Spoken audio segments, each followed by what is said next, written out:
The Kermadec Trench is an oceanic trench in the Hadal Zone, located in the southern Pacific Ocean and spanning approximately 950 kilometers from New Zealand in the south to the Louisville Ridge in the north.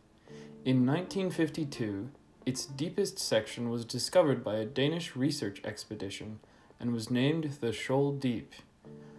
One idea as to how the trench has grown to this depth involves the Hikurangi Trench to the south, as well as a series of seamounts between it and the Kermadec Trench. The Hikurangi Trough is very thick with sediment, and a seamount chain appears to hold back that sediment from filling in the Kermadec Trench. Connected to the Tonga Trench in the north, they form the 2,000-kilometer-long, remarkably linear Kermadec-Tonga subduction system. This subduction zone is one of the fastest moving on Earth, with the northern area moving by nearly 8 centimeters per year. Throughout this expansive trench environment, many interesting animals have been found, the vast majority of which are either bony or cartilaginous predatory and scavenging fish. The following video was captured at around 6,000 meters in the Kermadec Trench. Basket-work eels, also known as cutthroat eels, snub-nosed eels, a less predatory relative of the basket-work eel, dogfish sharks, also known as lantern sharks, the endemic snailfish Notoliparus kermadecensis, which I will talk more about later, giant amphipods up to 20 centimeters in length, chimeras, known for having a venomous spine on their dorsal fins, Antimora, a type of deep-sea cod,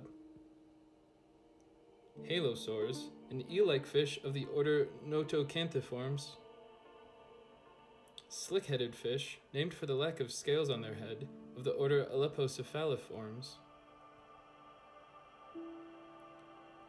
Bathiraja, a type of skate, and finally, the pearlfish Echiodon neotes was caught in this trench around 8,250 meters down. This is curious, as all others are at around 1,900 meters.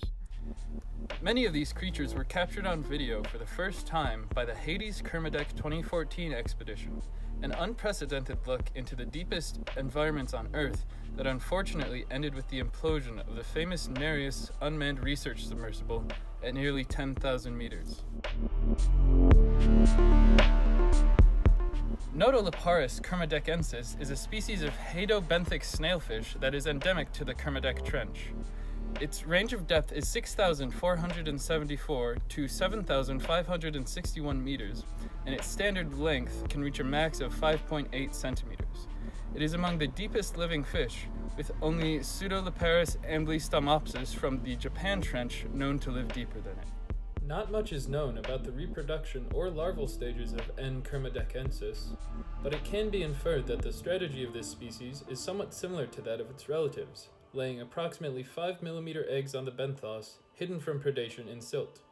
Additionally, there is evidence to suggest that the larval forms of this species spend their time in much shallower waters, less than 1,000 meters deep. The diet of this species was observed on the 2014 Hades expedition, consisting of small benthic invertebrates. As for predators, it is unknown if anything feasts on this snailfish, especially at the lower bound of its range, as it is the only fish reliably found there. Next, I'd like you to hear from Dr. Alan Jamieson of the University of Aberdeen in Scotland, as he describes what interests him about the snailfish. I guess the preconception of deep sea fish is the deeper you go, the sort of bigger and sort of gnarly looking things they are, like the macruids and the ophidiids. And what's interesting is when you get beyond 6,500 meters, those species are no longer there. And you're left with this quite quirky little pink fish, which seems absolutely nowhere inhibited by the fact it lives deeper than any other fish on the planet. In summary, the Kermadec Trench is one of the most interesting, least studied, and deepest trenches in the world, and was a thrilling addition to our virtual research cruise. Thanks for watching.